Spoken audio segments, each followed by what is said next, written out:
Yeah.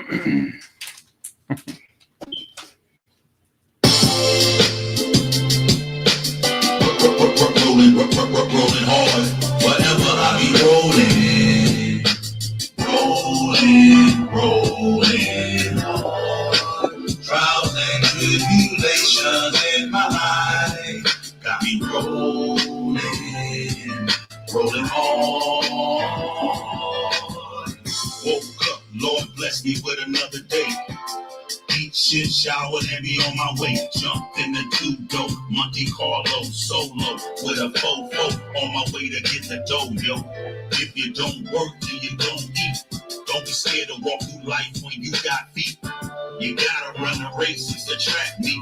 Can't trust nobody on the street, so you pack heat. Just got a phone call, my homie I grew up with dead. And last night my other partner had his toe kicked in by fed.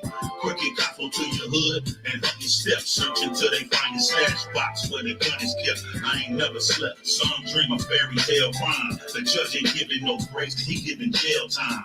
I'ma put my trust and faith in the Lord. Never scored on the boulevard. Always rolling hard, I'm rolling hard. Rolling hard.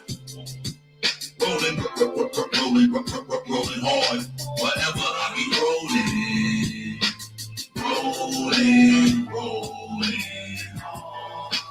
Trials and tribulations in my life got me rolling hard, got me rolling hard, rolling hard, got me rolling hard, got me rolling hard. I believe in this truth, I'll never stop. Gun to my head, knife to my throat, I'll never stop.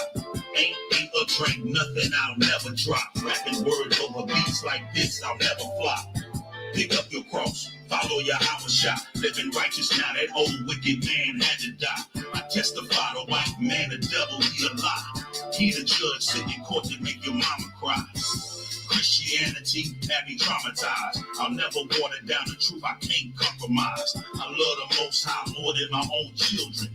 My sons and daughters, they hate me, just imagine the feeling. Pain hurts so deep, cut like a machete. Prepare your soul for temptation, you better get ready.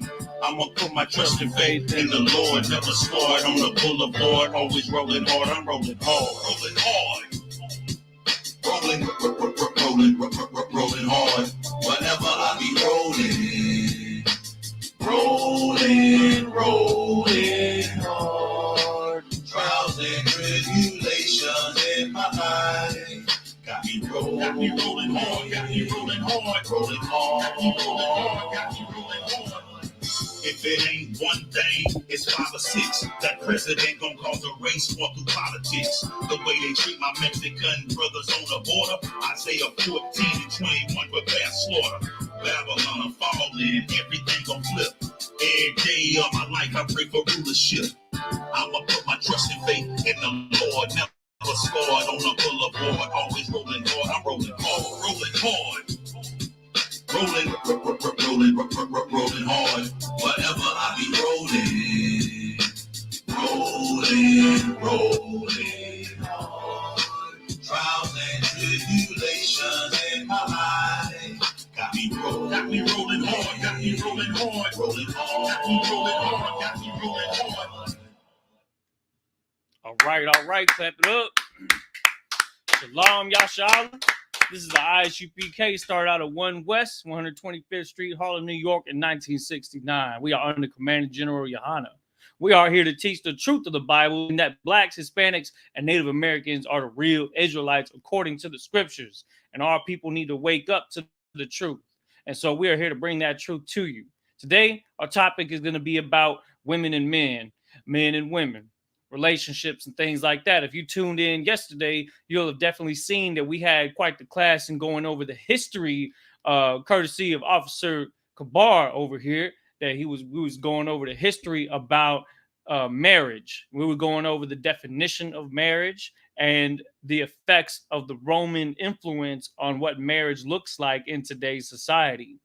And so in order to break away from that bad influence, it's time for us to go into the Bible to find out more about relationships and the role of women and men, both in the truth and amongst people in our nation. Okay, so that's what we're here to do. We're going to go into these scriptures, of course, and what that means is those of you that are following along, it'd be important for you to, one, make sure to check in Post your name, your city, and your state, and your greeting. If you know the Lashawan Kodash, definitely use that as well. Also, make sure to have your study utensils like a notepad, your paper, your pen.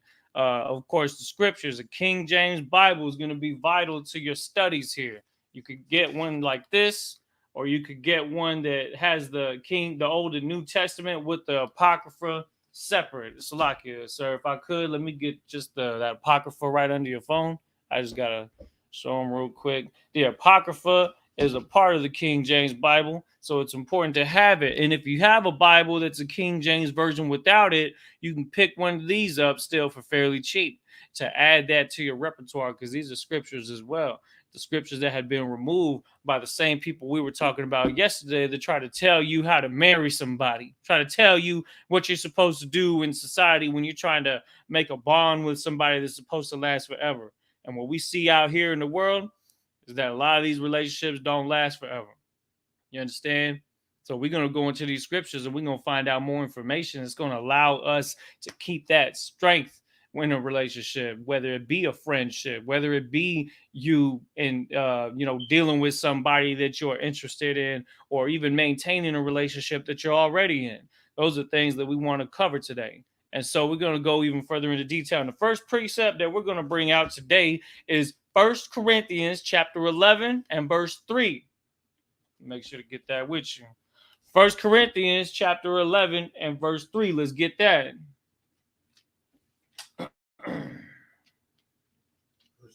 Chapter 11, verse 3. Okay.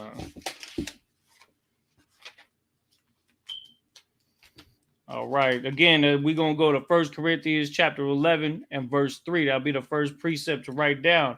Again, when you're taking your notes, make sure that you're writing the scriptures down and also numbering the pages that you're writing these classes down so that you can easily find these classes in the future if you ever need to come back to them. All right. All right. So you got that precept, sir? Yes, I do. You ready for it? Go ahead. Come, sir. All right. The book of 1 Corinthians, chapter 11, verse 3. Go ahead. But I would have you know that the head of every man is Christ. Stop. Read that again. But I would have you know that the head of every man is Christ. That's a very important thing to keep in mind. The head of every man is Christ. Every man should be following the orders that Christ gave that man. You find those orders in this book. But the issue is, in the Christian church, we don't read this book. We don't go over the book in detail the way that we need to so that we can actually have Christ as our orderly head, basically the one that's above us, the one that's giving us instructions. Okay? Without that, everything below what we're about to read is going to fall apart. Read that again, sir. But I would have you know that the head of every man is Christ. The head of every man is Christ. Read on. And the head of the woman is the man. And the head of the woman is the man. Okay? And that's the thing that we need to understand, is that coming into these scriptures, a real relationship, an actual relationship that is governed by the Most High, that is actually going to prosper and find success, has a woman that follows a man and a man that follows Christ. Okay? This is the righteous order. This is the scriptures giving you the rundown of the order of things. It says the head of the man is Christ. The head of the woman is the man. Read on. And the head of Christ is Yahweh. And the head of Christ is Yahweh. So think about this for a second, considering the order of things and the way the orders get passed down. When a woman follows a righteous man, when a woman follows a man whose head is Christ, who is he actually following? Read that last part again. And the head of Christ is Yahweh. The head of Christ is Yahweh. And that's the most important thing to keep in mind, because when we come into the scriptures, the laws, statutes, commandments that Christ followed, that he ordered for us to follow, to not follow them grievously, but in truth and in sincerity, and with the discipline and integrity that it takes to keep these laws, statutes, and commandments, even though we find ourselves in a wicked place that tries its best to influence us to do otherwise. We are to follow these things. And a woman that's supposed to be a righteous woman is going to find a man that is willing to be that example for her. You know why? Because when the man follows Christ, He's ultimately following the Most High. And she, in essence, is following the Most High as well through that order, through that righteous order that is set up. Okay? Let's read that again from the top. Go ahead, sir. This is the book of 1 Corinthians, chapter 11, verse 3. Go ahead. But I would have you know that the head of every man is Christ. Continue. And the head of the woman is the man. Ooh, go ahead. And the head of Christ is Yahweh. And the head of Christ is Yahweh. Okay? The Most High, Yahweh.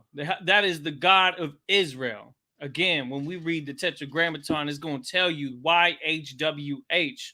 Now, back in the ancient days, there were no vowels in the ancient Hebrew language. There was only consonants. YHWH. And in its pronunciation in the Lashon Kodash is Yahweh. So when we refer to that term, know that it's talking about the Lord, the Most High, the Ancient of Days that we spoke about a couple classes ago. Okay, read on. We're going to go to verse 4. Go ahead. Verse 4.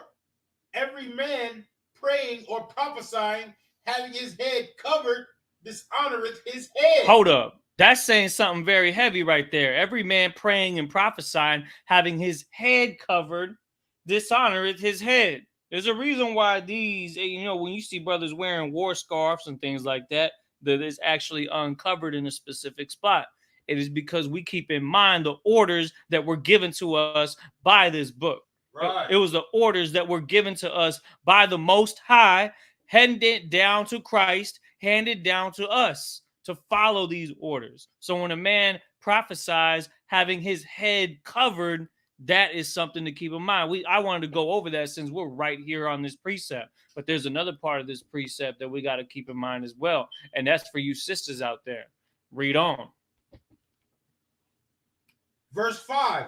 But every woman that prayeth or prophesieth with her head uncovered, go ahead, dishonoreth her head. Dishonoreth what? Her head. And who is her head? Go ahead. The woman's head is the man. That's exactly the case. So you're dishonoring your husband when you are reading the scriptures, and when you're in a classroom setting, even right now as we're going over these precepts, a man's supposed to have his head uncovered and a woman is supposed to have her head covered. This is in the Bible. We are not reading something that you hear about in the Muslim language and Islam. We are not reading the Quran. We are reading the King James Bible, and it's telling women to cover their head when they're praying or prophesying. Is it saying for them to have their head covered 24/7? No. It says when you're praying or prophesying, when you're in a classroom setting, you want to show respect to the righteous order. Because again, if you are disrespecting your head, who are you ultimately disrespecting? The Most High. Because that is the righteous order. That is the order of things. Okay. Which it's a symbol of something very basic. It's a sign of respect. Okay. And that's what this is talking about. The head of Christ is the Most High. The head of the man is Christ, and the head of the woman is the man. Once we get this order down right and start to make these changes, we're following them because the scriptures say it, not because somebody out there in the world is telling you to say it. I'm not the one that's telling you to say, I'm not the one that's telling you to cover your head. We just read it in the scriptures right here in the New Testament. Okay, for all you folks that don't even like to follow the Old Testament and only use the New Testament as an excuse to do all kinds of foolishness, because they don't understand just how important the New Testament was leaning on the Old Testament. These are all laws, statutes, and commandments that were given to us so that we could stay righteous and so that we could stay in an order that shows the Most High respect, because that's what we're supposed to do as people. That's our role as men and women. As we continue to get into these precepts, we're going to go more and more deeper into what that role really means and also the consequences of not fulfilling that role. Go ahead, sir. Can I go one verse above? Most High Christ. Go ahead. What you got? I'm going to go to verse 1, really. Okay, come on. Let's get that. We're in 1 Corinthians chapter 11 and verse 1. All right. It says, be ye followers of me. Right? Okay. Because this is the disciple Paul talking. That's right. So he's talking. He's sending a letter to the brothers and sisters in Corinth, right? Mm-hmm. And he says, "Be ye followers of me, even as I also am of Christ." See, and he wouldn't be telling you to do this if he wasn't also doing the same thing, right? This is the letter to Corinth. This is what he was saying. He said, "Be ye followers of me, even as I am also of Christ." When you are talking to a certified priest in the Israelite School of Universal Practical Knowledge, he is a follower of Christ. And when he showed you the scriptures and he's showing you these things and all the mysteries, all the history, all the information that allows you to keep the strength in your mind, keep in mind that that is because he is a follower of Christ. So you could bet your bottom dollar that you're in the right place when you're following that person. You could be rest assured that it is a wise thing to follow that person, because that person watches for your soul. That person follows that righteous order because Christ is his head and the Most High is ultimately the one in charge, because we are to follow these orders because Israel is a nation that is much so militant. The Most High calls Israel a host, and we are to follow orders like a militant people, right? That's what we come from. The Most High is a man of war, is he not? Right. And orders are given from the top down. We read the other day in how the Most High, when he was when he will cast the thrones down, he's sitting and observing and giving orders. Well, guess what? You are to follow these orders right now. Keep your head uncovered. Don't wear a hat to class if you're a man. If you're a woman that's focusing on class, do what you got to do, whether it be a sweater or anything, cover your head just as a sign of respect. Take that first step and join this troop, because that's something that's going to continue to build our nation of righteous people that follow orders. Go ahead, sir. All right. Verse 2. Verse 2, go ahead. It says, "Now I praise you, brethren, Go ahead. that ye remember me in all things." That you remember me in all things. Go ahead. "And keep the ordinances." Keep the what? The ordinances. Keep the what? The ordinances. What is the ordinances? Sort of. Go ahead. Sort of like a protocol. That's right. That's perfect. The ordinances. Go ahead. "As I delivered them to you." As I delivered them to you. So what are we actually reading right here when we're reading that the head of Christ is the Most High, and that men and women are supposed to have their head uncovered or covered depending on their gender? These are ordinances, right? These are orders that we're supposed to follow. You know what I'm saying? That's exactly what we're supposed to do. And this is just the tip of the iceberg. If we are to follow the Most High's orders, do you understand the blessings that come from that? Right. We're going to continue to find out what that is. And we got to look at both sides of the coin, because a lot of our people do not follow these ordinances. Right. A lot of our people they're in the club or the strip club or the bars on Saturday or Friday night, Saturday night, and then on Sunday they may be in church hungover, trying to sing and dance, but guess what? They not in the truth. And on top of that, pretty much all these women, I can bet you anything, have their head uncovered. How come the church isn't showing those ordinances to them? How come the church doesn't show them the law, statutes, and commandments to follow? Well, it's not a coincidence. That's how this whole system was built. And the Isupk is here to rebuild our structure the right way. Go ahead, sir. So the reason why they don't follow the ordinances, because they're following the tradition of men.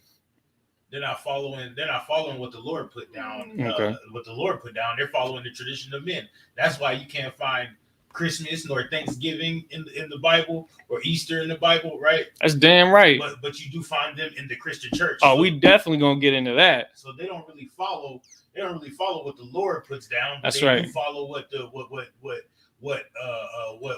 their oppressor puts down. And that's a heavy point that he's bringing out. Big ups to Officer Kabar for bringing that out, because what we got to understand, and this is what we're going to continue to build on here in this class today, is that when a woman, especially the woman, I mean, come on, brothers go after women. So where do they usually go? They go where the women are. If the woman goes to church, the brother's going to go to church. If you're with a wife or girlfriend and she starts going to church, guess what? Guess where you're going to end up on Sundays? Because you're trying to please her. But you're letting her be your head when you do that. Right. How goofy is that, man? Like, come on, we really got to step things up. I've been on a streak. I've been saying that at least once every class. I'm gonna leave that. I'm gonna let that go. No.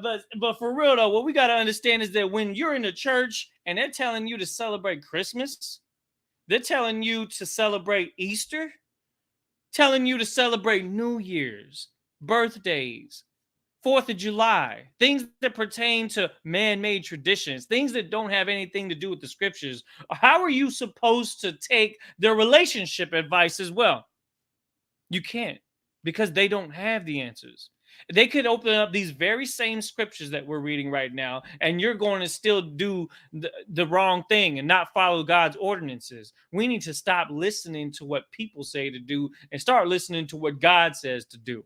Right. You know why? Because God gave Christ orders. Right. Christ gave man orders, and righteous men are going to give you orders, sisters out there in the world. Sisters out there that need real men to guide them. Sisters out there that are struggling in their relationships because they fail and look and search all day for somebody who could provide these things for them, and they cannot find it. Well, guess what? You will find them. Israel is going to find them in this school. And I'm telling you right now that the Most High is ordaining for men to be built the right way in a school like this. You know why? Because we're teaching brothers the scriptures. We're not feeding them religion. You know what I'm saying? We're not feeding them the wrong thing. We're going to be straight up, just like we have been since 1969. And that's all you're going to get is the truth. And all that you're going to realize more and more as time goes on, that these brothers out here on these street corners, that these brothers out here with their heads partially uncovered and their women completely covered with their heads when they're teaching, that these brothers are correct more and more so, because that's what we're supposed to do. It's our job to do that. You understand? Did you have any more on that you want to bring out? All right, so that's pretty much what we're going to leave it at that when it comes to that precept. The next precept we're going to get is also in 1 Corinthians. We're going to go to chapter 14 and verse 34. 1 Corinthians chapter 14 verse 34. Again, and this is another heavy topic right here. We continuing to go into this because when we're talking about relationships and all sorts of things, people out there really struggle with these sorts of things because they don't have the information necessary to go about it the right way. Okay, so let's get into this. 1 Corinthians chapter 14 verse 34. You got that? Go ahead. The book of 1 Corinthians chapter 14 verse 34. Go ahead. Let your woman keep silence in the churches. No, let her talk and let her take over the pulpit and say anything she wants to say. What does it say? Keep silence. Let your woman keep silence in the churches. That sounds pretty harsh to say it, but that's the Bible saying it. Don't be emotional about it. That's what it says. It says it for a reason. I'm going to tell you why here in a minute. Read that one more time, sir. Let your woman keep silence in the churches. Keep silence in the churches. Go ahead. For it is not permitted unto them to speak. Go ahead. But they are commanded to be under obedience.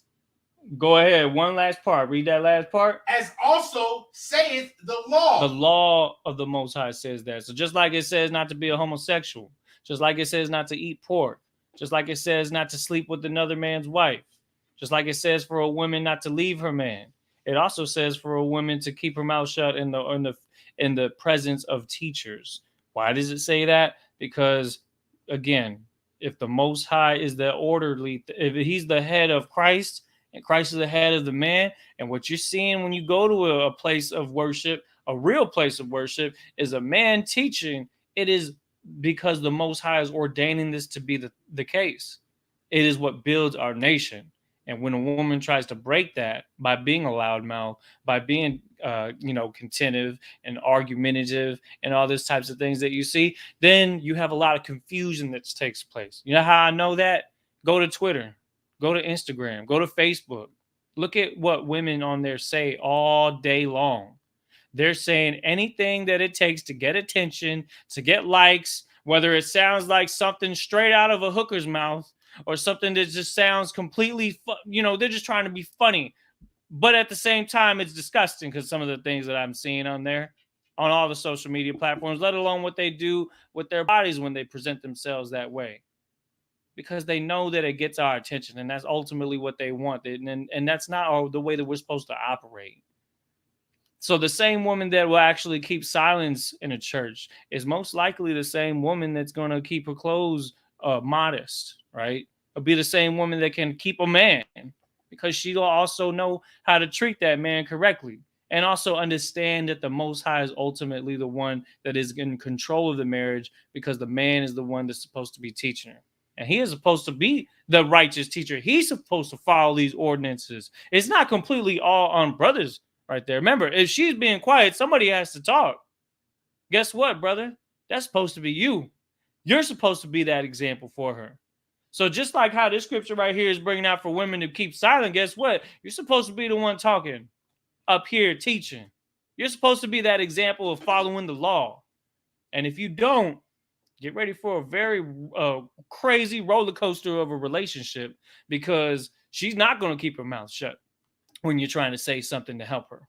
She's not going to do those things. When a woman doesn't follow the law, statutes, and commandments, there is a lot of destruction and depression and anger and sadness that comes from that. And that's what we're going to keep reading. And we're going to continue to bring that out with the scriptures. Let's start from the top out of one more time.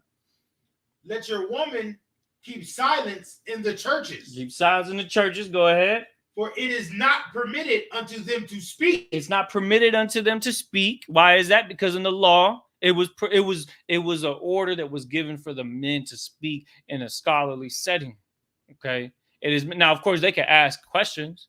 And there's a time where a woman can teach when she's around her children at home. There's nothing wrong with that. We're not saying that you can't be a mentor to your daughters. We're saying that in a setting like this, it's time to listen. It's time to absorb that knowledge and that wisdom, so that then you can have it in your mind. So that when the time is right for you to say something, that they're going to be wise words. Words that are going to bring honor to your father. Words that are going to bring honor to your husband. Words that are not going to dishonor your husband. And ultimately, everybody's going to see that in your production and the children that you have. Your children are going to be respectful, because you are also being respectful. When you are being disrespectful, guess how your children are going to be? Yeah. That's why you always have to correct them all the time and yell at them all the time, because you too are also being disrespectful to the Most High. So why would he allow your kids to be the same? Why would he allow your kids to be the opposite when it comes to you? Think about that for a second. Things can be a lot different if we just follow orders. Okay? What are you going to say, Slaki?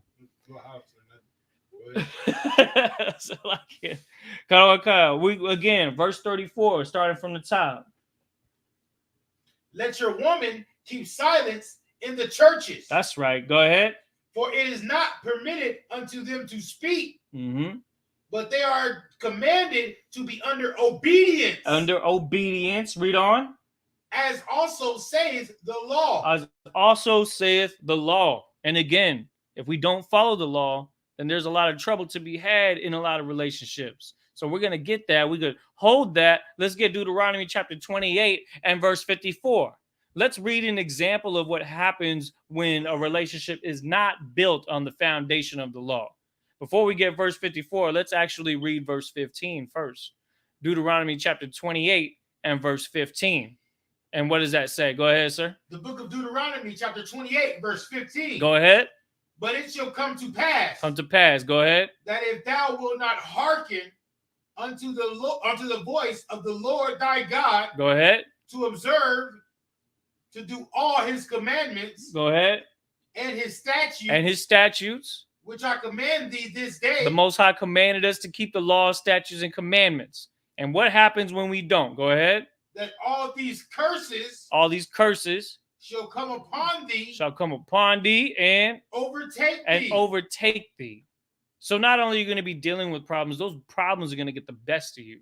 They're going to destroy you when you don't follow God's laws. When you celebrate Christmas, when you celebrate Thanksgiving, when you celebrate Easter, Halloween, New Year's, birthdays, things that have nothing to do with the lost 12 tribes of the nation of Israel, things that we've been influenced to follow since our youth. If we don't change those things, there are some curses to be had. Now, this whole chapter is heavy because it continues from verse 15 all the way to verse 68 with nothing but curses. Well, let's read one of those curses. I'm just going to get you one right now, since we're talking about relationships and we're dealing with what's going on between women and men. Deuteronomy chapter 28, verse 54. Go ahead, sir. The book of Deuteronomy chapter 28, verse 54. Go ahead. So that the man that is tender among you, the man that is tender among you, that guy that you thought was nice when you first met him, that one that had you all googly eyed and gave you butterflies in your stomach because he was always saying all the nicest things. He was tender, he was delicate, he was saying everything that it took to get your attention, to make you become a spouse to him, that made you attracted to him. Those things, go ahead.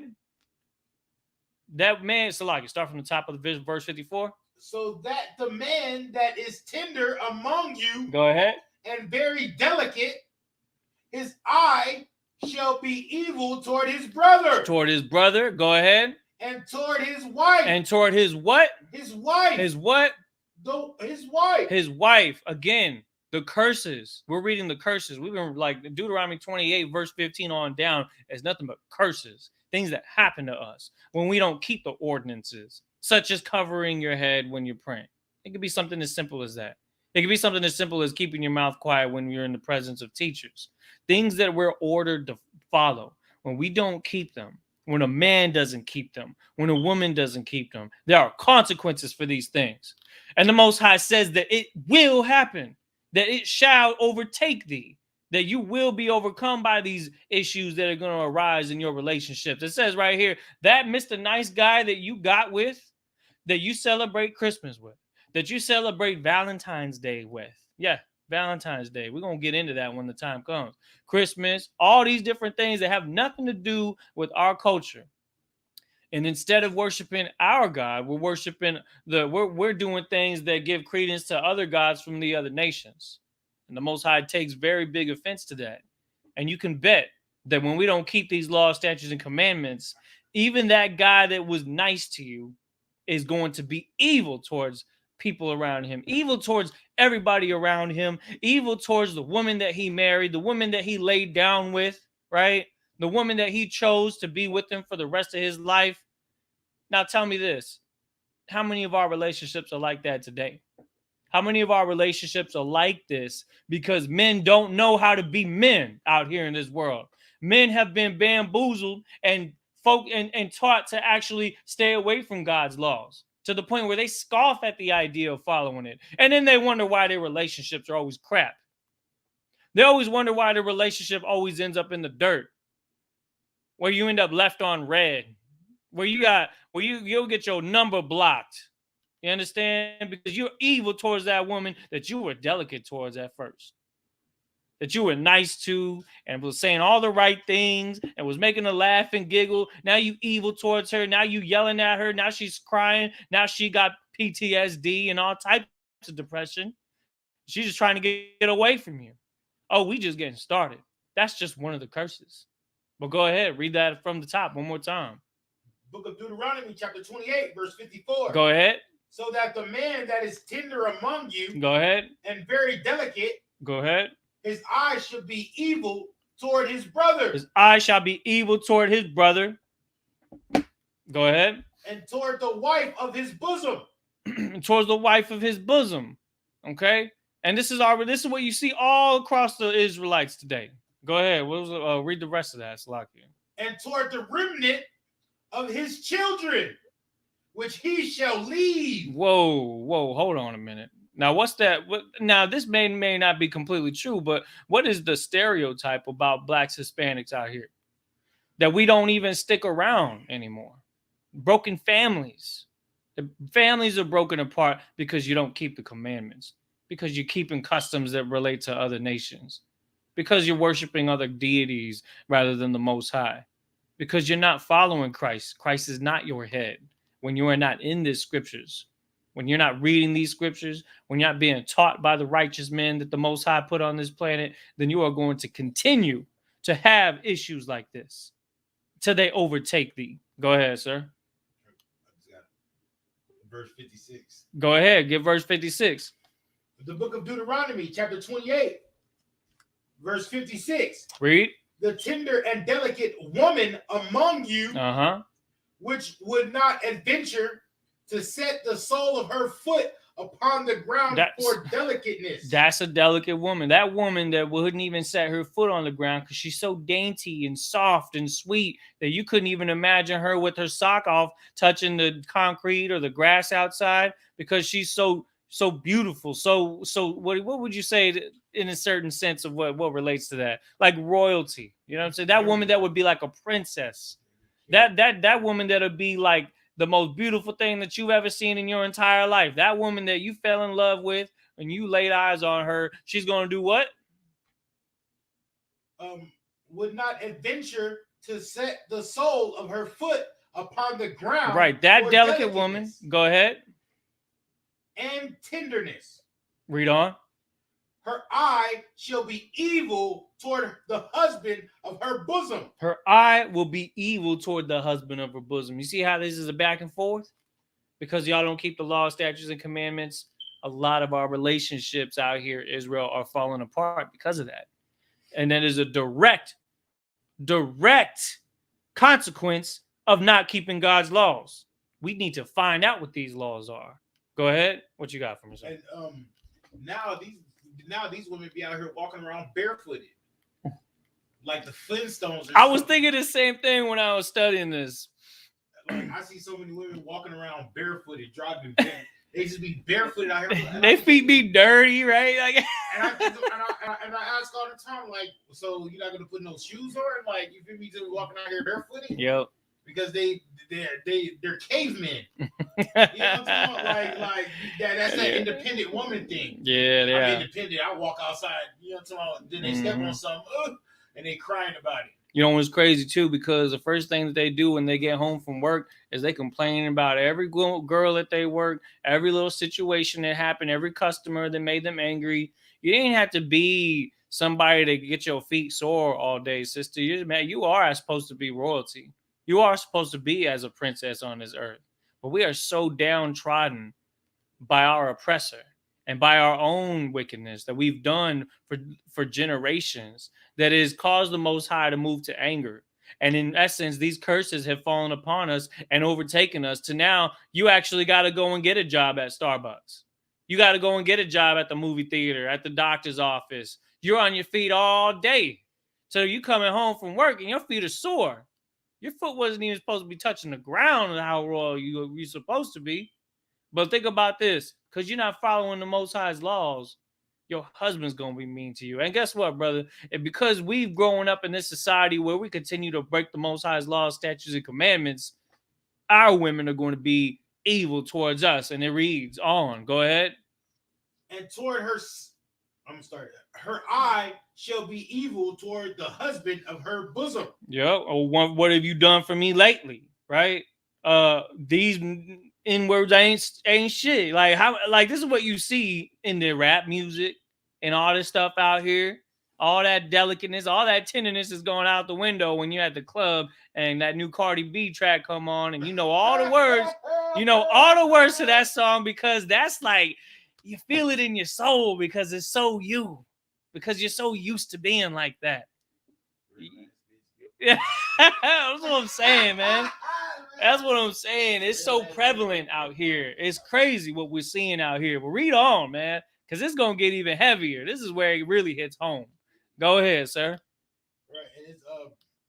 And toward her son. And towards her son. Go ahead. And toward her daughter. And towards her daughter. Okay, let's stop right there. Because how many single mothers out here are yelling at their kids all day, every day, because they don't shut the hell up, because they're giving you attitude, because they're being disrespectful to you. Well, guess what? You're being disrespectful to the Most High. And you're going to be mad. And you're going to be yelling at them because situation's going to get tougher and tougher and harder to deal with until it overtakes you. Go ahead. What you got for me? How many sisters kick their man out the house? Right? So when they kick that man out the house, that's being evil to that man. That's being evil to their son. Yeah. And that's being evil to their daughter. Because every household is supposed to have a man and a woman in there, like a husband and a wife You in right. there for those kids. You're right. And now she wants to kick the man out the house, leave him with nowhere to go, right? Right. Then now that leaves the son without a role model to be raised around, and that leaves the daughter without somebody to show her how a woman's supposed to be treated. That's right. No, you on point for that. Because the thing is, brothers out here need the truth. Women out here need brothers in the truth. And relationships falling apart. You know what that sister should do? If that sister has a relationship issue, she shouldn't give up on that relationship. She should actually go ahead and tell her man to get into the school and learn these things so that he can be a better man for her. It would be wise for you to do that. It doesn't cost you anything to do that. We're not asking for you to pay us, $800 for a semester of teaching. No, that's what the white man does, because he's only all about this right here. He wants some information, you got to pay for it. Well, with us, we're out here to save your souls. We're out here to save your marriages, your relationships. It starts with keeping the laws. It starts with changing everything about the way that you think. And that's a sacrifice right there. Not a lot of people out here in this world are willing to make these changes. But you could do that here in the school. Saying you could perfect yourself here in the school. You could perfect your relationship here in the school, where you're not going to be evil towards your children. Your children are going to be they're not going to be disrespecting you. They're going to be showing love to you and following orders from you. Guess what? Because that is the reward for you following the orders that were given to you by your man, and for that man following the orders that were given to him by Christ, and that Christ was getting his orders from the Most High. So your whole family is in, like what we said before, a righteous order. Right. But guess what happens when you don't follow that? Your whole family is just in a wicked order, to the point where it's not even structured together anymore. How long are we going to have to deal with that, Israel? How long are we going to have to deal with relationships like that? We can't build a nation, and we can't war against our wickedness without starting our foundation off right and getting into these scriptures and learning these things, because it is imperative that we do this. For now is the time to wake out of sleep, and now is the time for you to come back into the fold, because Christ died so that you can do these things, and so that men and women can really show brotherhood amongst each other, whether it be in a relationship that starts off as a friendship, or if it's past the point where their spousal period is over, right? There's a reason why we have a school protocol for that they then take that next step to build something together, to build a family together. If you're looking to do that, this is the place where you get the know-how to do it the right way, so that it doesn't fall prey to all the wrong and wicked relationships that we had before, that always fell apart because we were evil towards each other, because we did not have the truth. Well, now you have the truth. So now you can take control of your relationships and take control of your life by following these ordinances that were given to us. Go ahead, sir. Yo, bring it out. I want all the precepts. You know what I'm saying? Definitely go ahead and get that. Luke 14 and 26. Go ahead and read that. Let me catch up to you. You said Luke. Hey, make sure y'all writing these scriptures down. What was that one? The book of Luke, chapter 14, verse 26. Let me catch up. Salakia. Luke chapter 14, verse 26. Again, we talking about relationships, marriage, women and men, men and women, right? 14 and 26. Okay, go ahead. It says, if any, and this is Christ speaking, right? Go ahead. It says, if any man come to me and hate not his father and his mother and wife and children and brethren and sisters. Go ahead. Yea, and his own life also, he cannot be my disciple. Right? Because what he's saying there is when you come into the truth, right? When you come into the truth, you're gonna have to hate everything that was about that your old self was. Yeah, exactly. The drugs you were on, the way you acted towards your wife, the way you acted towards your brothers, the way your mother wants to put that Christmas tree up on Christmas, the way they want to celebrate Thanksgiving, the way your brothers are gonna look at you funny now that you change your life for the better. Right. So what it's saying is you're gonna have to hate some things. If you're gonna be with the Most High, you're gonna have to dislike the things that are against the Most High. Mm-hmm. You're gonna have to not like those things there, including your own life, That's including right. the way that you were. If you was out there whoring with women, you're gonna have to hate that thing. If you was out there selling drugs, you're gonna have to hate the brothers out there selling drugs, because they're gonna be out there. They're out there. What would you call it? What would you call it? Pushing poison to your people. That's right. Giving them more stumbling blocks that they can't come into this truth and keep these laws, statutes, and commandments. So you're gonna have to hate some things that you don't that's against the Most High. Mm-hmm. And it's just so happened it's gonna be your own family that's gonna be against that's gonna be against the Most High. Yo, and just to kind of just reiterate what you're saying, I was having a conversation with my brother earlier, and he was telling me about how he did not like Christmas growing up. He said there was a weird feeling behind it to have to say, "Hey, Merry Christmas," blah blah blah, and it was just there was a fakeness to it that you could just feel. You're supposed to hate that. You're supposed to hate that because you know that it is not part of our culture to keep those things. That it is not part of our culture to go out and get abortions. It's not part of our culture to go out and have our kids do trick or treating and dressing like demons and things like that. Dressing like their favorite superhero just for the sake of, trying to relate to a movie that y'all watched. Because all y'all did was stay at home watching Netflix during the pandemic. And again, you didn't take the time to study. And instead, you just wanted to stay in that funk of just being a potato on the couch and not actually using your time to get right, to use your time to get righteous. When are we going to take the time to follow the truth instead of doing our own thing out there? You understand what I'm saying? And for brothers that are coming into this school, understand that following these laws, statutes, and commandments are what's going to save your wife, save your daughters, and your sons. It's not telling you to hate them in the sense that you're supposed to completely forget about them. These things that you're doing in following Christ, this is what it's telling you, because it's trying to get you to understand Luke chapter 14, verse 26, when it says, if any man come to me and hate not his father, his mother, he's saying, if any man puts that before me, then they're not worthy of me. But if you put Christ first, if you show love and respect to him, you are actually showing real love to your wife, to your brother, to your daughters, to your family, because the end result is they will prosper because of your sacrifice.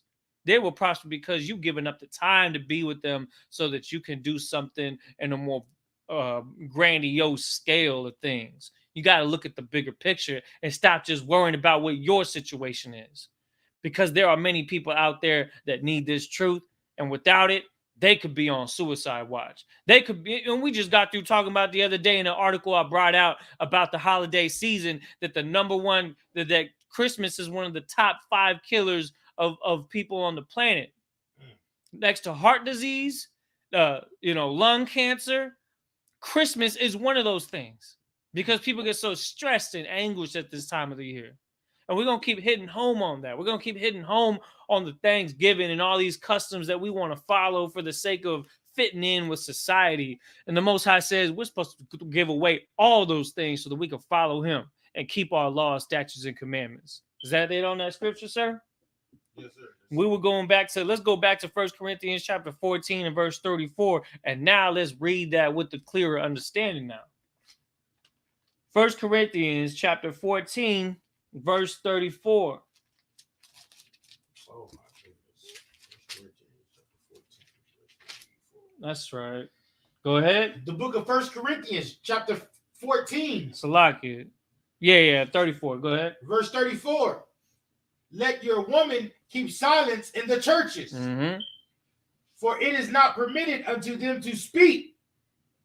Just like how Eve was swayed Adam to not follow the Most High, a lot of women out there, they sway their husbands to celebrate Christmas, to celebrate Easter, to celebrate all these customs that have nothing to do with us. That's why they're supposed to stay silent, because Eve should have stayed silent. If she stayed silent, you wouldn't have painful births when you give birth. We're gonna cover that too. Oh yeah, I ain't forgot about you, sisters. You know that's coming. See, and that's the thing that you gotta understand. There's a cause and effect to everything. If I look in the beginning of time with Adam and Eve and how Eve fell for what the snake and the garden or the devil had presented to her, she falls for it every time. There is a reason why it says for women to keep silence.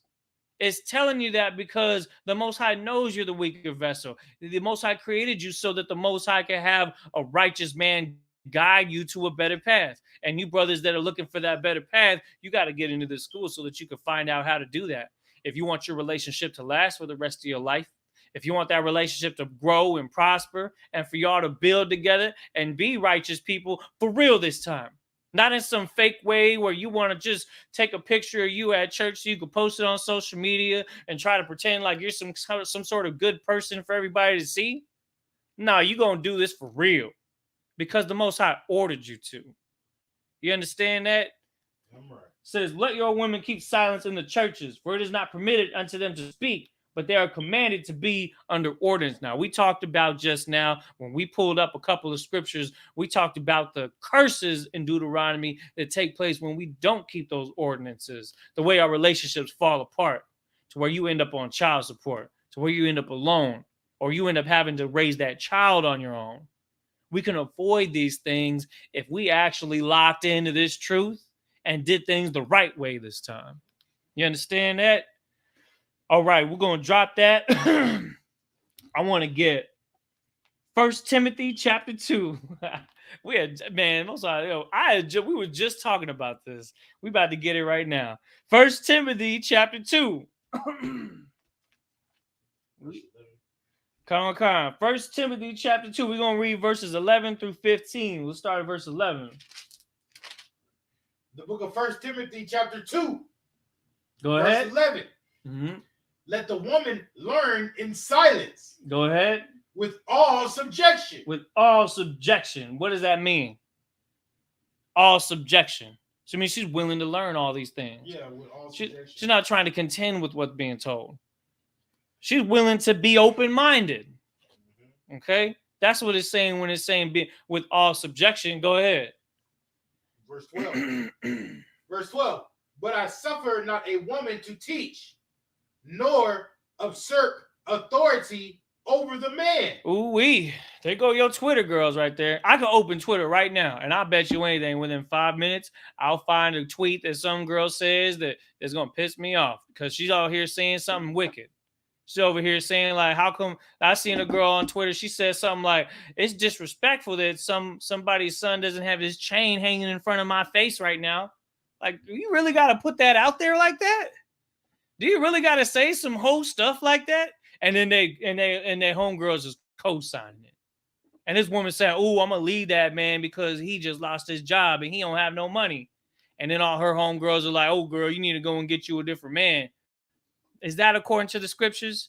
She shouldn't be trying to usurp authority over anybody. She shouldn't be on Twitter trying to get likes and follows and retweets, trying to say some dark saying. I see so many sisters that all they do on social media is repost these quote unquote deep thoughts when their relationship is in trouble, or when they're single, or when they're happy in their relationship. Always trying to post something to try to get people to think, oh man, this sister right here, she's a great thinker. She got something going on. She got her head on her shoulder. Listen, if that was the case, you'd just be minding your business. You wouldn't be in everybody's business. Come on now. You wouldn't be out here acting a fool, trying to look half naked and trying to get all these guys' attention. Come on now. I know it's hard for you brothers to avoid that stuff. I see Instagram used to show what y'all like on Instagram. Remember that? I used to see what y'all brothers was liking out there on social media. I know it ain't easy to not look. I know it's not easy. You know what I'm saying? But we men in the flesh, but we got that discipline to overcome that flesh. We don't have to give into that no more. Because now we got the righteousness of the school that the Most High put on this earth so that we could overcome all of that and not let a woman dictate how my life is supposed to go. Stand up and be a man. Go ahead, sir. Right, because they always say on Facebook, I wish there was some real men around. Yeah. Like she would know what a real man is. And that's the thing too. Like she ever had a daddy around. Come on. like her first 3 baby daddies was something. Damn, that's heavy right there. You feel me? And how come the women with 3 baby daddies, their advice is always for their homegirls to leave their man? Man, come on. I couldn't deal with that. I'll leave his ass. Why don't you come with us to the club? We just gonna have a good time and dance, and before you know it, you're gonna end up in somebody's crib at somebody's bed. Just because you got too drunk. You didn't know how to maintain. No. She wasn't too drunk. That's just the lifestyle that her mama taught her. Man, come on, man. Look, a lot of stuff is going on around this world, and we ain't trying to rag on women like we don't like them. We just like looking at it and we're saying, you know what? I see how things are. I get it. You ain't finding righteous men out there, but guess what? We are trying here. We are really doing this now. We really are stepping up to the plate and becoming righteous men because we taking that step to put down that blunt. I gave up that blunt 7 years ago, 8 years ago, because I knew that I needed to be a good man someday for my family to see, for my brothers and sisters to see, for women out there that have the potential to be with somebody to see. You know what I'm saying? You should be the same, in the same mindset. First thing a girl does when she gets out of a relationship, or sometimes a man when he gets out of a relationship, you know how people in the world are here. They don't try to stick together. They don't put on that Al Green's "Let's Stay Together" anymore. They put on that Drake, or they put on that Saweetie and then say F that brother and blah blah blah, and I'm gonna put them on child support. We just listened to Juicy J just before class started.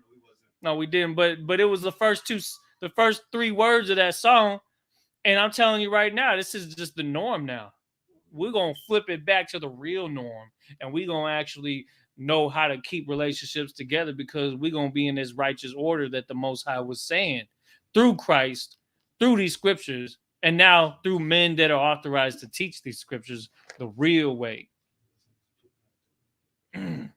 Already. So again, we in 1 Timothy chapter 2, verse 11. Read. The book of 1 Timothy chapter 2, verse 11. Go ahead. Let the woman learn in silence. Let her learn in silence. Go ahead. With all subjection. All subjection, with an open mind. Go ahead. Verse 12. But I suffer not a woman to teach. Read on. Nor to assert authority over the man. But to be in silence. You understand that? And that's what we got to do, is we got to actually know when it is our time to talk. You understand? Read on. What's the next verse? Verse 13. Verse 13. Go ahead. For Adam was first formed, then Eve. Remember we were talking about Adam and Eve? It's telling you to learn in silence, and now it's giving you the example. Go ahead. Verse 14. And Adam was not deceived, but the woman being deceived was in the transgression. Oh, you thought I just said it just to say it. It's here in the scriptures, in the New Testament. It's going all the way back to the beginning right here. It's telling for a woman to learn in silence because she is very much more prone to being in what? Transgression. Okay? Read on. As he gets even better. Verse 15. Notwithstanding, she shall be in childbearing. Salakia, read that again. Notwithstanding, she shall be saved in childbearing. She what? She shall be saved in childbearing. She shall be saved in what? Childbearing. Now, what is this referring to here? Anybody know what this is talking about? Well, we're talking about Genesis right here, aren't we? And what happened in Genesis after the Most High punished Adam and Eve? He said that there would be much tribulation and birth for women because of what Eve did. It was a sentence that he put on all women because of what Eve did. Well, guess what? That could be reversed. Read that again. Verse 15. Notwithstanding, she shall be saved in childbearing. She shall be saved in childbearing. Read on. If they continue in faith and charity and holiness with sobriety. If she can lock in and stay silent and follow God's laws and stay away from those wicked customs that are presented to us every day in the markets, Understand? In the newsstands, on television, on all the media outlets that are making you jealous of what they got going on because it looks so fun for you to do. But you got something more important here to do. When you lock into this truth, it is what leads to your salvation, and even in childbirth. It's even telling you right here that's a curse that could be lifted up if you lock into this truth in the end times when the kingdom comes, that you are not going to be in pain when you give birth. Just like how a lot of animals out there, you don't see them screaming when they give birth. You ever seen a dog give birth? Is she crying and grabbing on to stuff and biting the man dog and, mad like, you did this to me? No, they don't do that. They don't do that because they were not given that curse like women were given. And guess what, women? We're not telling you to be silent, and we're not telling you to just lock in and be humble and be open-minded because we're trying to be mean and authoritative. We're telling you that so that you could actually reverse that curse. We just read that in the scriptures. And we ought to follow the scriptures because it's got the answers to everything that we need. But most of the time, you don't even know that it's talking about some really specific things like this. And we're going to get even more specific because that's what we do in the Israelite School of UPK. We like to get even more specific. Read that from the top again. I just want to read that because that's like good news for a woman to hear. That's Verse 15. Go ahead. Verse 15. Notwithstanding, she shall be saved in childbearing. Saved in childbearing. Go ahead. If they continue in faith and charity and holiness. With sobriety. With sobriety. Now, of course, childbearing isn't just at the point where they give you the shot so you can at least not feel it. There's everything that led up to that. The sickness that came from that, having to throw up all the time. The birth pains from the dilation and the cramps and just the overall uncomfortableness of it, having to sleep on your back, all this stuff that comes with it, that there's a way out of, even when it comes to that step right there. You understand what I'm saying? Because in the kingdom, it ain't going to be like that, because these women that are going to be in the kingdom are going to be locked into their faith, locked into sobriety, not acting a fool out there, getting drunk and getting high and hanging out with her homegirls and doing the craziest things. We're not saying you can't have fun. What we're saying, though, is that you should lock into this truth, because that's how you really start to change. That's how you really start to find your way out of this condition that we find ourselves in today. That's how you keep yourself from being evil towards your husband and towards your children. It's all one big domino effect. Understand that. Drop that real quick. Just to follow up on that, we're going to get Ecclesiasticus chapter 26. Ecclesiasticus chapter 26 and verse 14. This is just a reiteration of the fact there is a blessing in that. This is a beautiful thing to see when a woman knows how to keep her modesty and not be loudmouth and always want to say some smart remark and always try to get at you for every little thing that you do. We're going to read Ecclesiasticus chapter 26 and verse 14 just to reinforce that the scriptures are so on point for saying what it says. Don't disagree with the scriptures. Just learn more scriptures, and you'll continue to agree with it as you go along. All right, let me know when you got that other one. All right. Go ahead. The book of Ecclesiasticus, chapter 26, verse 14. Read. A silent and loving woman is a gift of the Lord. Is a what? Gift of the Lord. Ooh-wee. That's a silent and loving woman. That's a gift of the Lord. Go ahead. And there is nothing so much worth as a mind well instructed. As a mind well instructed, because of what? She's following that righteous order that was given to her. That is the righteous order right there. As a mind well instructed. This is the important thing when it comes to these scriptures, is that it is important for a man to be able to teach. And that's what keeps a relationship together. We're good on that. Let's go ahead and get Ephesians chapter 5, verse 22. Okay. Ephesians chapter 5 and verse 22. When we were reading in Deuteronomy, when we were reading about the curses and all those sorts of things, all the things that can go bad from when a relationship isn't built on the law, right? That actually is something that's so common now. We see that as normal, but we have to rebuild and create a new normal. We have to create a new world out here. We got to build the world of Israel back on this planet, because once we have that, that's going to last forever. That's something that's so powerful that it can't be taken down. And it starts with learning these precepts. It starts with finding the energy, the discipline, the consistency to stay locked into these precepts, to keep coming to class, to keep checking in and take notes and do all the things necessary to make this your way of life. Okay, we're going to get Ephesians chapter 5, verse 22. Go ahead. The book of Ephesians, chapter 5, verse 22. Go ahead. Wives, submit yourselves unto your own husbands. Submit yourselves unto your own husbands. Go ahead. As unto the Lord. As unto the Lord. This is exactly why we said the righteous order was the righteous order. Because ultimately, submitting yourselves to your husbands is as submitting to the Most High, a righteous husband.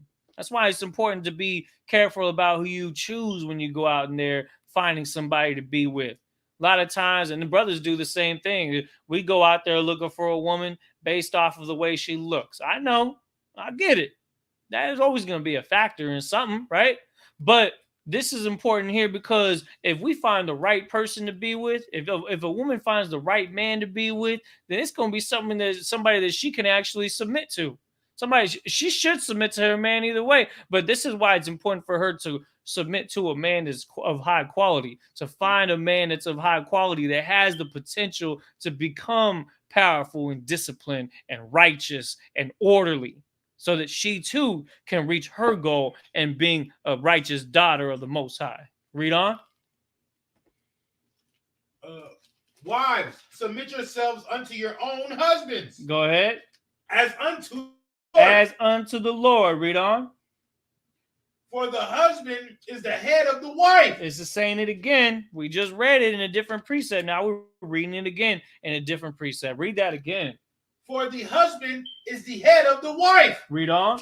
Even as Christ is the head of the church. As Christ is the head of the church. Read on. And he is the savior of the body. As of the body, he is the savior of the whole world of Israel. You understand that? That Christ is the head of the church, and that he gave his whole life for it. That he dedicated his whole entire life to that. So why not allow yourself to give yourself to your husband like that, sis?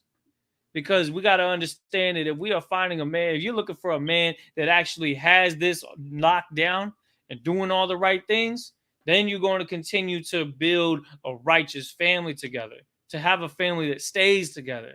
It doesn't fall apart every time y'all get into an argument and y'all separate and go your different ways and do your own thing. And who knows what you do during that time. Because I'm trying to tell you right now, we're doing it to protect your spirit. It's there. This whole order is there to keep everybody safe. Okay? Read that again. Verse 23. For the husband is the head of the wife. The husband is the head of the wife. Go ahead. Even as Christ is the head of the church. Christ is the head of the church. He's the leader of the church, which is ordained to be the case because the Most High ordained for Christ to be the king of Israel. Read on. And he is the savior of the body. Nice. Keep going. Verse 24. Verse 24. Therefore, as the church is subject unto Christ, so let the wives be to their own husbands in everything. In what? In everything. In what? In everything. In Christmas decorations. In everything. Skip that because we ain't going to celebrate Christmas. So basically, ceremonial customs. Go ahead. In everything. The type of food we put in the fridge and the pantry. In everything. The way that you treat your children. In everything. Everybody understands that in everything is supposed to be submitting to what a man does. And of course, that man is supposed to be submitting to what Christ does, because Christ being the head of the church ain't going to lead you down the wrong way because he follows the Most High. And you got to keep in mind too, and this is just to reiterate this fact here, there was only the Old Testament when Christ walked this planet. So of course he followed the law. Of course he followed what the prophets said, to what the apocryphal books had to say, That's what Christ was using when he was rocking and rolling down here on this earth. Okay? That's what you got to understand, is that what we are doing here on this earth is we are really following what he set out for us to follow thousands of years ago. Now we with the program, and we have the ability to get it done right. Read on. Verse 25. Go ahead. Husbands, love your wives. Husbands, love your wives. Go ahead. Even as Christ also loved the church. Go ahead. And gave himself for it. And one thing too is that a husband should put his life on the line for the woman that he loves. He'd be willing to sacrifice his entire life. That shows the signs of a soldier right there. That shows when a man's willing to put his life on the line for his woman, that is nigh unto what Christ did for us. Because Christ literally gave his life so that we can continue to rebuild ours, to rebuild our nation, to come back into the fold and wake up to the truth about who we are. We ought to be thankful for that, Israel. We ought to be thankful for the fact that Christ did that. And in doing so, we should also do the same. Husbands, love your wives the way Christ loved us, that he gave his life for it. Be willing to sacrifice every aspect of what you knew and loved so that you could continue to be a good example for that woman that you love. Even if it means hurting her feelings because you didn't get her something for her birthday. Even if it means you didn't buy her chocolates on Valentine's Day. That you didn't buy her the new iPhone 13 for Christmas. You understand that? Because ultimately that actually shows that you love her. Because you're taking the sacrifice of not following the customs that were put before us to be a stumbling block for our people. And instead, you're following customs like Hanukkah. You're bringing it to the cookouts. You're bringing it to the high holy days, the holy feast days. You understand that? The Sabbath days. You're doing things that are a sacrifice unto your entire life so that you could continue to build this nation. And that right there is an honorable thing. Okay, let's continue. Salakia, let's get that verse 26. That he might sanctify and cleanse it. They might what? Sanctify and cleanse it. With what? With the washing of the water by the word. There's your baptism right there, Christians out there. Those of you that are Baptists. Those of you that are in these different churches, Catholics and whatnot, a baptism ain't nothing but a shower. Then you taking a bath like you do every day. You understand? Physically cleanse yourself. The actual cleansing of your spirit is washing away all that filth that the world gives you by coming into this book. By keeping your head in this book and learning what these scriptures are really talking about now. Yeah. That when you sign into class, that's you beginning the process of washing, cleansing your spirit. That's the process. That begins the process of you fixing your marriage, fixing your relationship. Or if you're starting off a new relationship, building it on the right foundation. You understand? That's what we ought to do. We ought to be doing that rather than just going and finding somebody just because they're physically attractive and having your way with them and then dropping them off and not never talking to them again. Like, this is just something that's real disgusting that happens out there in the world. But we ought to actually care for one another like that, because that's real brotherhood. That's real sisterhood. So what if you get friend zoned for 6 months? You still need to be working on yourself anyways. Because we got a lot of cleansing to do, Israel. We got a lot of washing of water by the word to get done so that we can continue to build our nation. You understand? Okay, that's verse 26. Yes, sir. We'll go ahead and drop that. Let's go ahead and get Ecclesiastes chapter 7. Verse 26. Ecclesiastes chapter 7, verse 26. Ooh-wee. Let me get that right there with you.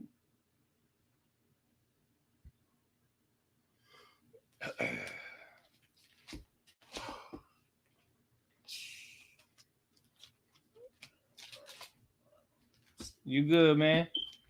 He said, yo, it's like Ecclesiastes chapter 7, verse 26. Hold up. This Bible right here, boy, this page is thin as all heck. Like, yo. Again, make sure you're writing these precepts down. This is the perfect time to be writing these down. Okay, let me know in the chat if you came in late. Let us know where you're at right there so we can make sure to fill you in with the scriptures that we had up until the point you came in. You understand? We want to make sure that you have all the scriptures from today's class so you can have your repertoire built up. Your scripture database needs to be built up because that's what builds up your mind ultimately. Ecclesiastes 7:26. Let me double check that real quick. Ooh-wee. Let's get it. Go ahead, sir. The book of Ecclesiastes, chapter 7, verse 26. And I find more bitter than death, the woman. Okay, read that again. And I find more bitter than death, the woman. This right here sounds like a depressing situation for this brother. It says more bitter than death, the woman. What kind of woman? Go ahead.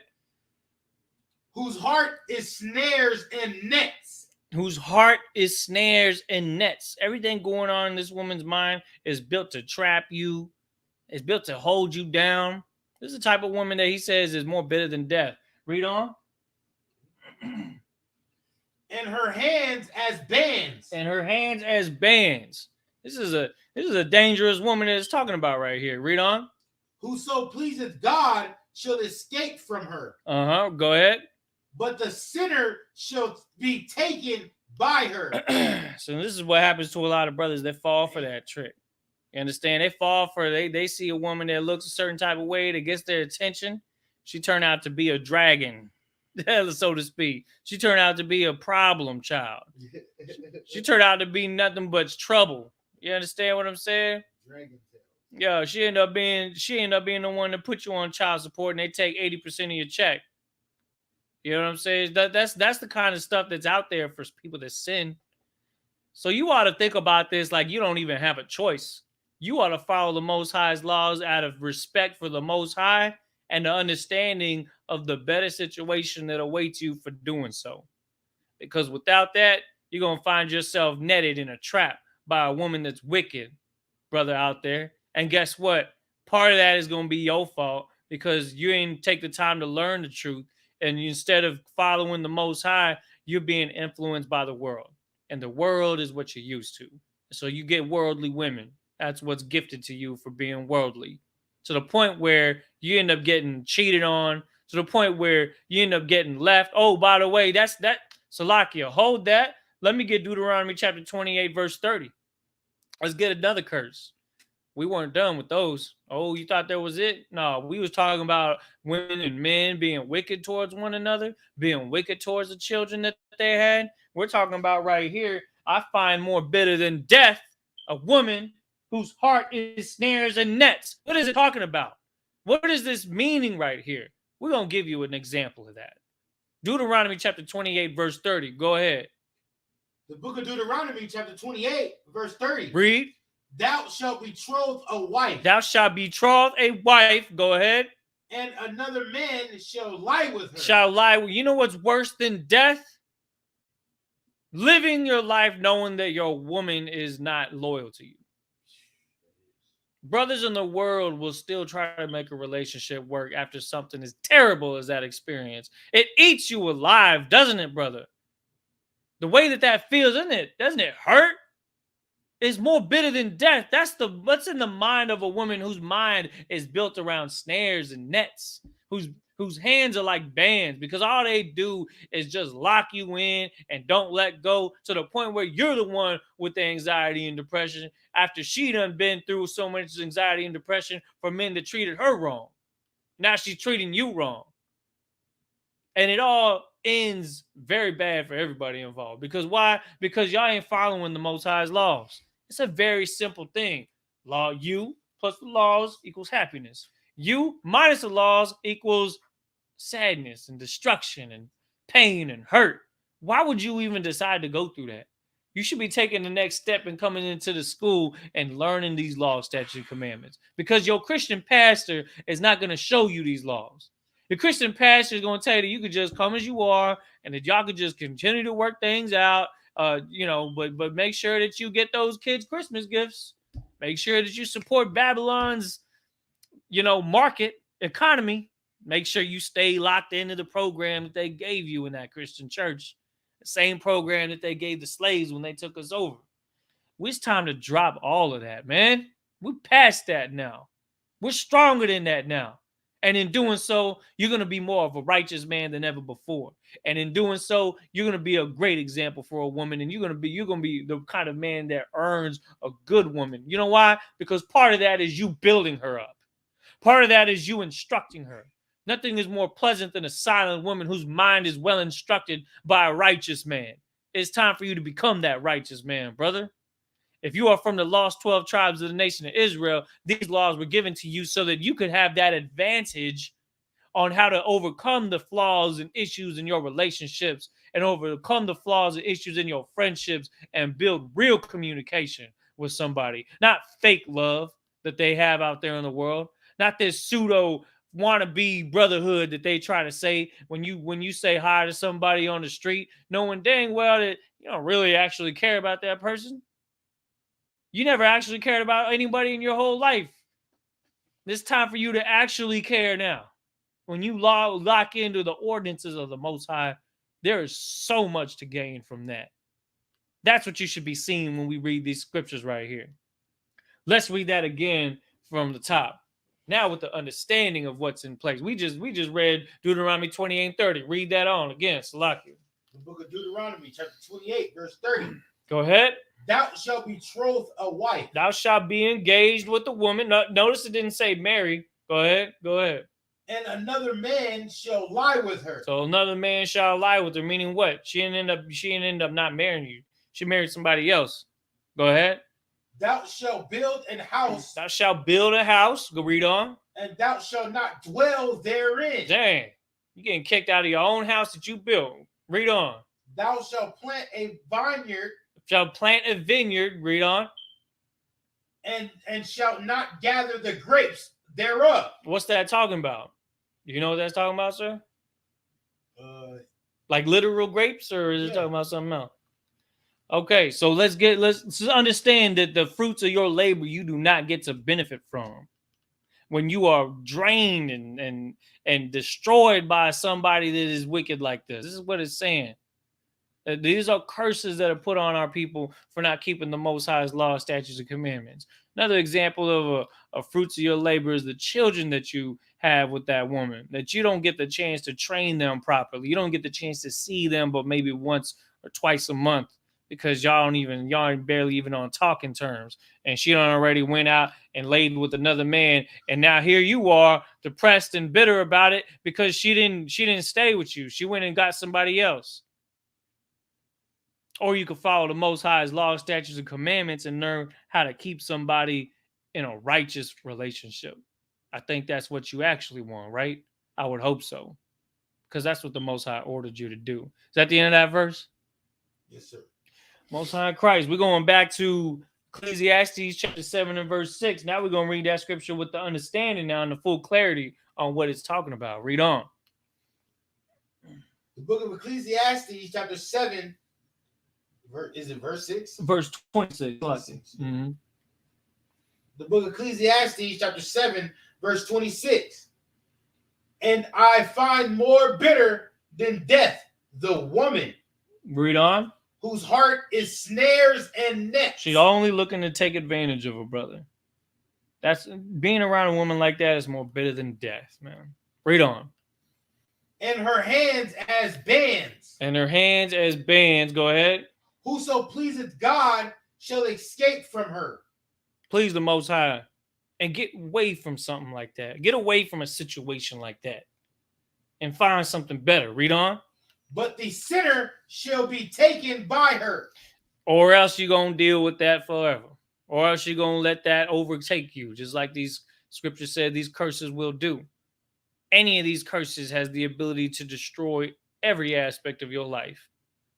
And so you must navigate through this society with the strong spirit, with discipline and honor and respect for the Most High, and follow the ordinances that were given to Christ, because ultimately it is given to you so that you can follow the Most High, so you can follow Yahweh into a righteous relationship, into a righteous way of living.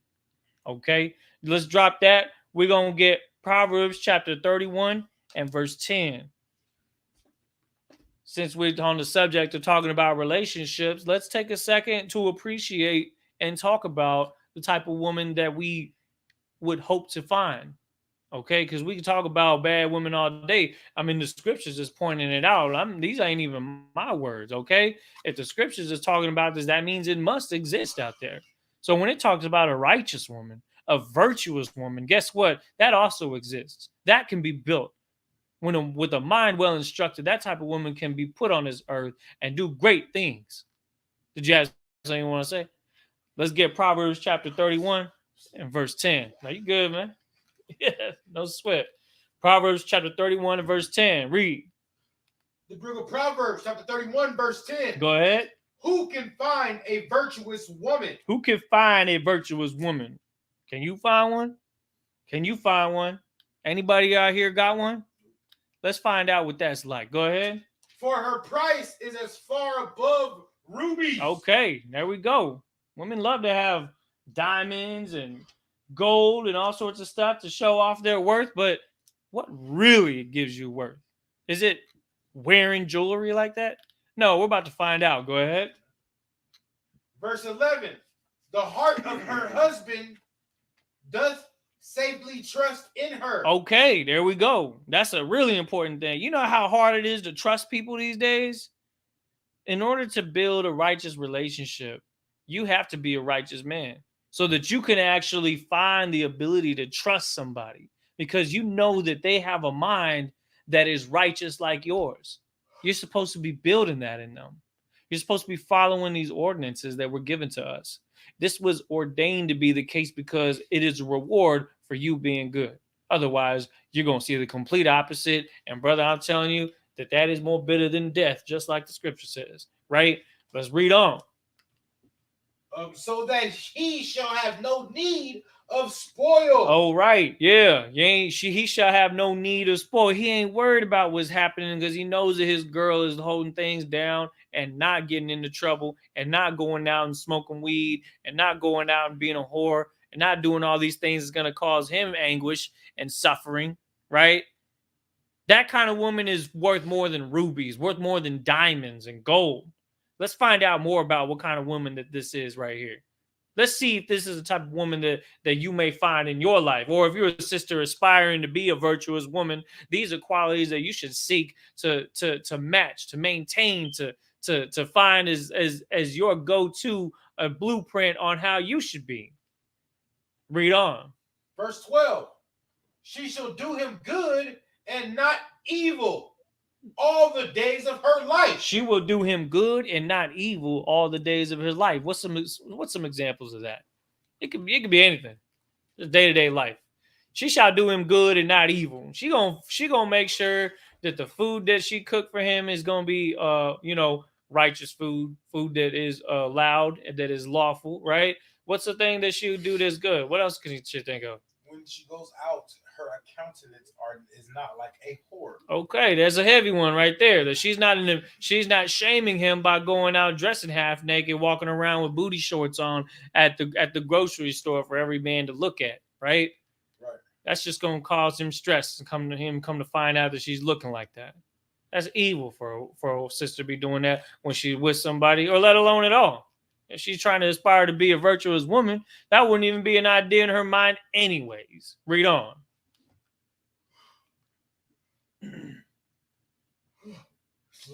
No, you good, man. You good.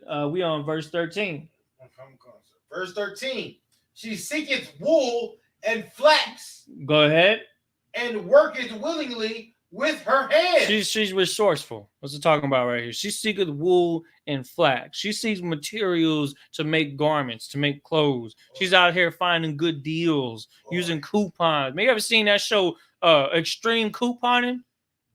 A virtuous woman may do something like that. I'm just saying, if you can go to the store and get 3 baskets worth of clothes and only pay $7.92, good night. That's right there. Somebody that's resourceful, right?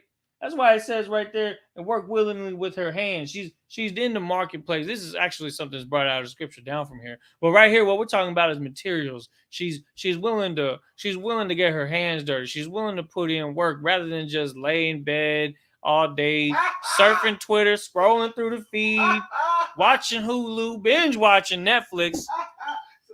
She's actually being productive. Hey man, listen, I had to say it. Stop me when I stop me when I lie. I just say how many times we out here, you see it all the time. A lot of the women they're watching podcasts, they watching their favorite YouTuber, right? They sitting down, they just who knows what else she's doing, whether I ain't even gonna get lustful about it. I'm just saying, like, they do whatever they do on their bed, sitting in there just wasting the day away when they could be doing things with their hands that is productive. You know what I'm saying? That's what it's saying in the scripture right here. A virtuous woman will take the time to go ahead and make sure everything's clean in the house, make sure everything's in an orderly fashion, to make sure that she's, maybe the stuffed animal that her daughter ripped because they were fighting. The two daughters were fighting in the room and ripped the bear's head off. She's going to sew that stuff back up rather than going to spend another $20 to go get a new one from the Disney store or from Walmart in the stuffed animal section. She can just fix it herself. She's like, oh, okay, no problem. I see you ripped your little bear down here. Let me go ahead and fix that. I got you. Like that's just a good quality, right? Go ahead. What you got for me? They'd rather watch podcasts than watch videos on YouTube on the same place that they're watching these podcasts and all of these other different things that they're watching. TikTok, right? TikToks and dances and all this other stuff, right? The same place that they're watching that, they can watch videos on how to sew. They can watch recipes on new recipes for to cook for their husbands. And that's the thing too. And then, what I tend to see, what you tend to see is that there comes a point where everybody, women and men, they get to the point where if they really notice themselves being lazy, they'll pick up a new hobby, whether it be painting, whether it be, learning how to do something, a trade. They try to balance it because they realize that they maybe be wasting a lot of time just looking at a whole lot of nothing. I mean, we could all say the same thing. We saying it because we know what it's like to go into that funk, but we need to remind ourselves with these scriptures that it's actually telling us, man, the best way to get on your feet is to get off your ass.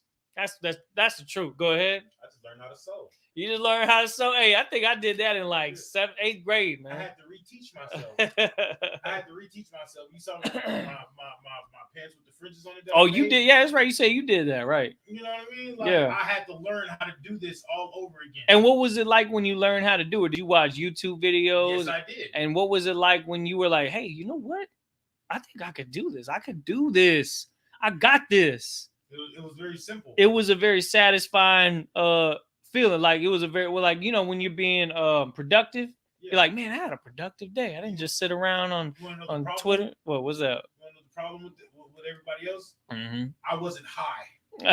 I wasn't high trying Go ahead. They're high. So all they want to do is sit there on the couch and roll another blunt, pop another Percocet, mm-hmm. and wait for somebody to come have sex with them. Dude, I'm telling you, that's exactly what you're on point when you say that, because that's what you see. And like I said, when you see them broads on Twitter that post all that stuff, they just sitting in bed all day, scrolling through Twitter, thinking of some funny thing to tweet to try to get all these likes and retweets and all that. And then they post it, and then they see audience co-sign it, laughing and joking, and then you got some salty dudes in the comment section that say something back, and then they're like, that's no different than right now when we're talking about this scripture basically saying be productive. A woman will be like, well, why is that? Okay, well, maybe you shouldn't be on video games all damn day. Why don't you be productive too? Well, guess what? We telling brothers to be productive as well, because they doing the work of the Lord. So if they got time in their day when they want to go and relax and watch the show and do something like that, they earned that. They had a productive day. You know what I'm saying? Do the same thing, sis. Do the same thing. Earn that Netflix time by doing something productive, whether it be teaching your kids the Lashawan Kwadash, teaching them the laws, You could be showing your, like in the household, you could be showing your kids, you know what, how to brush their teeth right. You know, so just some everyday stuff. You know what I'm saying? Being productive like that, being motherly and respectful like that. That is something that goes a long way. What was it you had to say, Salaki? No, I'm good. I'm Okay. good. I'm gonna lay off of him. Yeah, I know you coming over more. I'm just telling you right now. If I open up, it's that Twitter, and you know what? And that's the same thing that what brothers get. They really like that Clubhouse because you really get to see what's on people's minds, and especially the women. I'm telling you, it is entertainment in itself. You know what I mean? And that's kind of why we all kind of gravitate towards that, especially our generation. Every woman is independent. I'm independent and this, that, but then they get me on housing, food stamps, and all this. Like, you're not independent. You just have the government taking care of you. You're not independent. You're not independent. And she got 3 dudes on child support, so she balling. Yeah. She balling without having to even work. You're not independent. Mm-hmm. You're not independent. I'm a boss. You're not. You're not. You're not. You're a bum. Just like the sisters we call it. Bum. Let's go. Let's read on Slug. We on verse. We'll just read verse 13 again. Go ahead. She seeketh wool and flax and worketh willingly with her hands. Okay, go ahead. Next verse, 14. She is like the merchants. She is like the what? Merchants. She is like the merchants. Go ahead. Ships. The merchants. I'm sorry. She is like the merchants. Ships. She's got so much. This is kind of what I was talking about with the extreme couponing as a modern day example. She's like the merchant ship. She come back with food. She come back with things, but she's doing it efficiently. She's finding ways to haggle and get good deals at the store. She's not spending money on Valentine's Day cards and Christmas ornaments and things like that. She's buying toilet paper for when the toilet paper run out. She's buying the food. She's buying beef and ramen like what we got on the emergency list for when things go south. You gotta be stocking up on things. So women will have that in mind. Now what I'm saying is you ain't seen a lot of sisters like that, but a virtuous woman would consider the following. You know what I'm saying? What I mean though, like, you know what I mean, like you could have, like, you, oh man, oh baby, like she's almost proud of it. You come back from whatever you're doing, and so she'll be telling you, oh hey, look, by the way, there was a 3-for-1 deal that was going on, so I went ahead and did that and did that and did that, and you're like, you know what, you're in the same mindset as me, because the way that we've been on the same link, like we really think the same way. I would have done the same thing too, and I didn't even have to be there for you to make a smart decision like that. So you know what? That's virtuous right there. That right there is worth something. It's worth more than rubies. That's worth more than diamonds. You can't buy a woman like that. You have to find something like that. It's like a diamond in the rough. You know, women doing a lot too. What they be doing? Painting. They do. I be seeing a little bit of that here and there. You know, a lot of them just be smoking though, and I'm just like, yeah, they get high and paint. They get high and then they get anxiety, and then it's like a vicious circle of anxiety and smoking. And like it's schizophrenia. They schizophreniac. And they just got 7 it's crazy what you see out here, man. It really is. It's like, well, who can find a virtuous woman? That's exactly what it's asking right here. It's like, and then it's explaining it, and then you got to think to yourself, like, that's not very common. But guess what? You're reading the scriptures right now. You can make yourself like that. I got the answer. You could choose to put down the iPhone every once in a while and turn off that selfie camera for just 15 minutes and find something to learn. You know what I mean? Read this book. You know how many laws are in here you could be learning with time that you spend, you know what I'm saying, searching on Facebook for a funny video? It's just going to waste your time anyways. Nope. Come on now. Her phone be in her hand the whole time until you sit that class. Until you sit in the class. Then it's in the back pocket, just hanging halfway out. They're like, oh, I didn't see my phone. I didn't know you hit me. I didn't know you sit the class. Like, nah. That phone is always in your hand. I'm pretty sure she read it. She just decided to just ignore it. You know what I mean? Let's not be like that. Let's not be like that, because if we're talking about, like, again, this is the Isupk Tuesday Brotherhood class for San Antonio. When we talking about men and women, this is something that's a balance between this is something that both parties are responsible to fulfill. You know what I mean? A woman looking for a righteous man, a man being a righteous man for that woman. Go ahead. I was just about to say that. What? I was just about to say that. That's why I'm saying it's like this, like it's not like it's not ragging on. That's why I named the class women and men, because it's like when we talk about this, it's also talking to men too. Like it's like wives, submit yourselves to your husbands. Husbands, submit yourselves to Christ. You know, the reason why the women have fell off is because the men aren't men anymore. The men want to do the same thing the women do: get high all day, be on social media, play around. Yeah, you know what I'm talking about? They respect you more if you was going out there to camp. They respect you more if you was boots on the ground. Black men, Hispanic men, Native American men. They would be more willing to do the things that what you say if you wasn't BSing all day every day. That's exactly true, man. That's exactly true. And even in doing so, and that's why I like. This is why I'm so thankful to be a teacher in this school, because we have the time here to really lock in and focus on that, because it's a constant reminder of what we should be doing. So that when I find myself trying to waste my time and just BS around on all kinds of stuff that really isn't really productive at all, when I could be instead doing something to take care of myself, you know, staying active and exercising, staying active and reading and studying to show myself approved. Things that will make me a virtuous man, right? And then here we're reading about the virtuous woman, and we're reading and finding out that she's doing things like being resourceful, about being the kind of woman that brings stuff to the table. We're just talking about being like the merchant ships. She's bringing so much to the table. She need a whole boatload of stuff to bring to the table. She ran out of room on the table. You know what I'm saying? You ever brought in groceries? Of course, you don't ever bring it in 2 trips. You got to bring it all in 1 trip. And you got like 15 bags hanging from your hand. And when you try to put it on the table, sometimes you got to put some on the counter because there's too much on the table. Be that kind of woman. I'm not telling you to do it all in 1 trip, because that's the man that's going to do that. But at least take the time to be resourceful and be efficient and be wise and not be wasteful. Because things ain't going to get any easier when the gas prices and the food prices continue to skyrocket like they have been. After the government done made 40% of all the money that they've ever printed in all of the U.S. history within the past 12 months, you can bet inflation is going to be taking massive effect.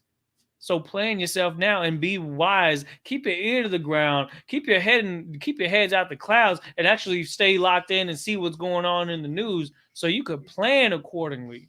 You know what I'm saying? What's up? Keep your ear to the streets. Keep your ear to the streets, not to the tweets. Right. Keep your ear to the streets. You know what's going on. Because, like, you know, Captain Isupk was telling us about what's going on right now, about how the world is shutting down. Yo. You know what I mean? You know, Commander Junior Hunter been gave out the order to go start stacking up on stuff, and Captain Isupk been talking about. Yeah, you got that freezer, right? Yeah. Captain Isupk been talking about stocking up on stuff, so we've been stocking up on stuff little by little, been stocking up on it. Hey man, that's smart right there. But while the rest of the world is worried about turning up, right? While the rest of Blacks, Hispanics, and Native Americans talking about worried about turning up, going over here, going over there, playing around with life, and then when they go to the store and ain't no more foods on the shelf, then they're gonna start panicking. Yeah, you're right, because they were spending they bottom dollar just so that they can enjoy themselves on that weekend out after that long grueling week of work. Yeah, because they waiting on oppressor to take care of them. When the oppressor is steady oppressing. Let's continue on. We had verse 15. Go ahead. Verse 15. Proverbs chapter 31, verse 15. Go ahead.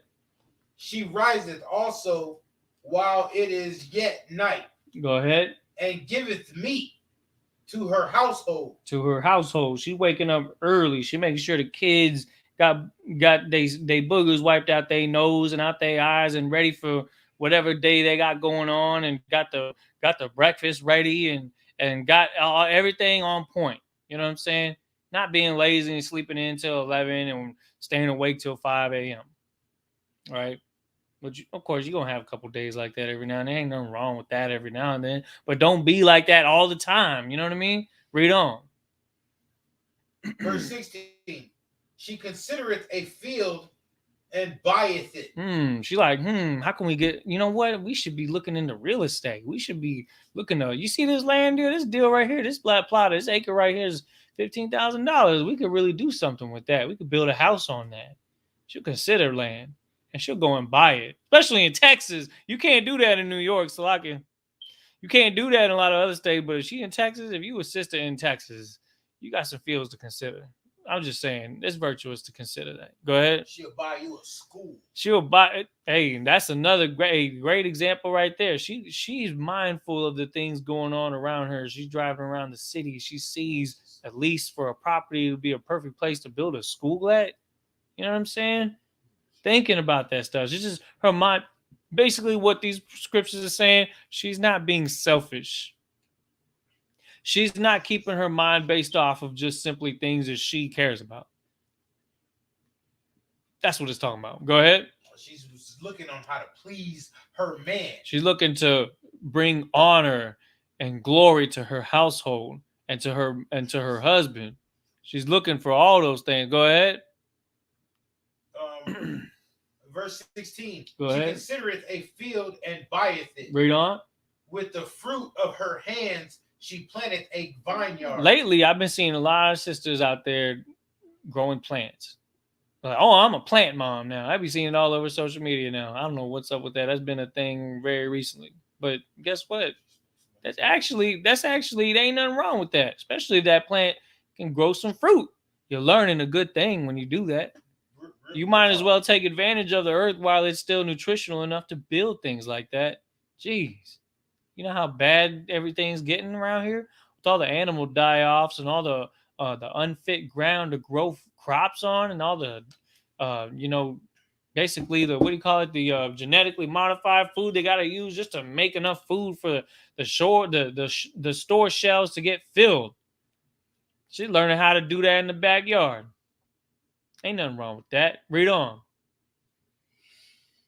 Verse 17. She girdeth her loins with strength and strengthened her arms. Okay, read on. Verse 18. She perceiveth that her merchandise is good. Slocky, I gotta back up because I think about that verse 17. Read that again. She girdeth her loins with strength and strengtheneth her arms. Like when she carrying the kids around, right? She girding her loins. She in the gym working on that body to stay healthy. To also look good for her man too, but staying healthy. And sis, if you go into the gym, please wrap yourself around your behind with a sweater or something so not everybody's looking at you. Okay? Because they gonna look when they see that your loins been girded and you building your strength in your body like that. Okay? Especially if you married. I'm just saying. You don't want too much attention. Or you could do that at home. Ain't nothing wrong with that either. Do body exercises.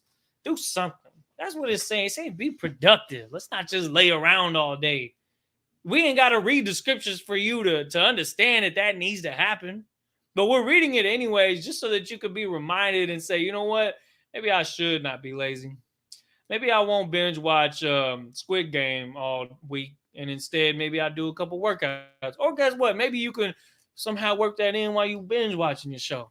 Multitask. You wise enough to do it, you can do it. You just got to be disciplined and stay with it. But basically what we're saying here is it's really hitting home on the productiveness of a virtuous woman. Go ahead. Verse 18. She perceiveth that her merchandise is good. Her candle goeth not out by night. Verse 19. She layeth her hands to the spindle. She layeth her hands to the spindle. Go ahead. And her hands hold the distaff. It's talking about sewing right there, isn't it? Mm-hmm. It's talking about being productive with your hands again. But, what some of the most glorious garments I've ever seen in the nation of Israel were built by women that put their hands to the spindle. That were built by, men, brothers too. But I'm just saying, like, that a lot of times that's a trade for somebody to learn that has the time to do that has the opportunity to do that. And in doing so supports the men of the Lord that go out and teach in that glorious apparel and brings honor to their nation. Big ups to the sisters that take the time to learn trades like that. And maybe perhaps you as well, if you take the same step. Read on. Verse 20. We'll end it on. We'll do that. Verse 20. Let's get verse 20. She stretches out her hand to the poor. Mm-hmm. Yea, she reacheth forth her hands to the needy. That's heavy right there. Because it shouldn't always be about what she needs and what she wants and wanting to go to the mall and get a new outfit for herself. She'll build her own outfit if she needed to. To heck with spending $200 for some ripped jeans that are just going to rip even more. You know what I'm saying? For some Ed Hardy or some, I don't know what's some brands that brothers be wearing now. I don't even know. Chanel. Gucci. Gucci. Come on, man. Balenciaga. Instead of buying that Gucci purse, bootleg or not bootleg, whatever, you could have bought that homeless person on the street some clothes to wear, some food to eat. You know what I'm saying? Let's start to show our virtue and not expect anything in return for that. Just because it's something that needs to be done, right? To go around the hood and even just see people on the street in need and do that shows the type of spirit that's in somebody. For them to take the time out of the day to do that, right. Not for the glory of it, but for the responsibility of it, for them being in a good position. It shows the Most High that they're thankful for the life that they're in, for the situation that they're in, to be able to give something back to somebody that is in need when they have all the things that they need. And in doing so, continues to bring honor to their husband, continues to bring honor to Christ, and continues to bring honor to the Most High as well. Go ahead and drop that one more scripture, and we're going to end it on this. Romans chapter 8 and verse 5. We're going to end it on Romans chapter 8 and verse 5. Last precept. Is it?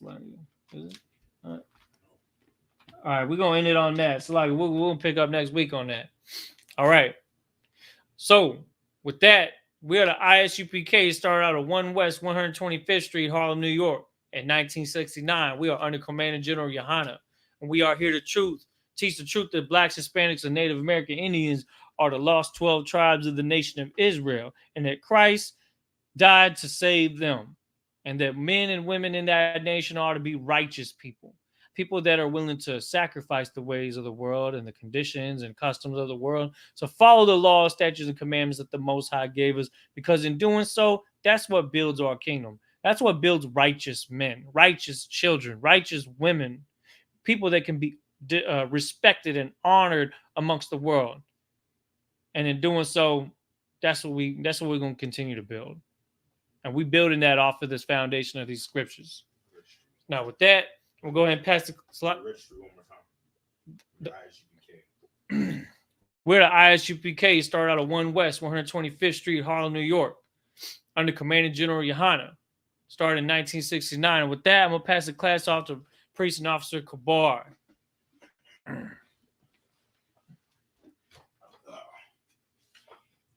This is the ISUPK security announcements. We're the ISUPK, started out at 1 West 125th Street, Harlem, New York. Rule for new brother and sister. When a new brother or sister comes into the school, they are off limits for 6 months. They are to be saluted only. They are here to shed themselves of the world. If they need transportation, the teacher will arrange it. After 6 months, if a brother or sister has an interest in a particular person, he or she must get permission from the head to speak to a brother or sister.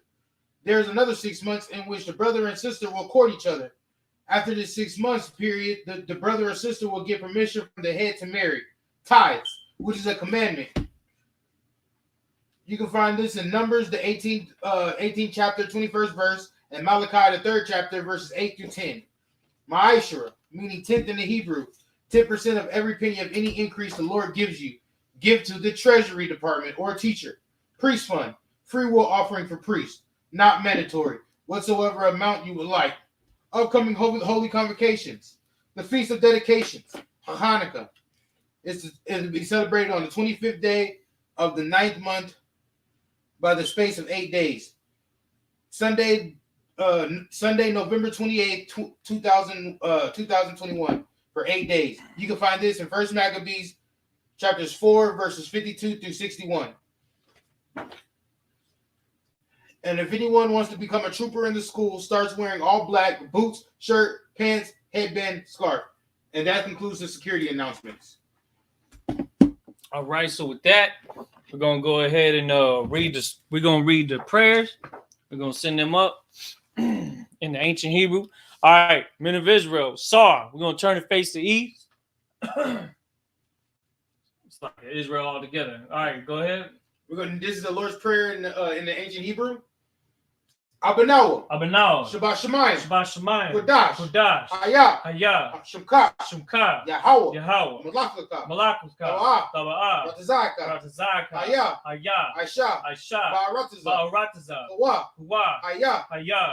Bashemayim. The Lanawa. Khal. Yawam. Wasalak Lanawa. Kabawathi Lanawa. Wallah. Tabai now. Banasai one. Abal. Ashai now. Mayan. Rai. Kaya. Laka. Amalakwa. Wa'al. Wa'ata Pa'ara. La'awalamya. Aman. What we said in the English, the Lord's Prayer in English. Our Father, which art in heaven. Hallowed be thy name. Yahweh. Thy kingdom come. Thy will be done. In earth. As it is in heaven. Give us this day. Our daily bread. And forgive us our debts. As we forgive our debtors. And lead us not. Into temptation. But deliver us from evil. For thine is the kingdom. And the power. And the glory. Forever so be it. All right, so turn to face the brothers. We're going to give one courtesy salute. Men of Israel, Majim Shabbat, Amadium, Barak, Yahweh Hashem Yahushai Barakatham, Yajimatah. All right, Sar, turn to face the sisters. One courtesy salute. Men of Israel, Amadium Shabbat, Amadium, Barak, Yahweh Shamar Alatham Hashem Yahushai, Yajimatah. Class dismissed. No music? All right. All right, shalom, Yashala.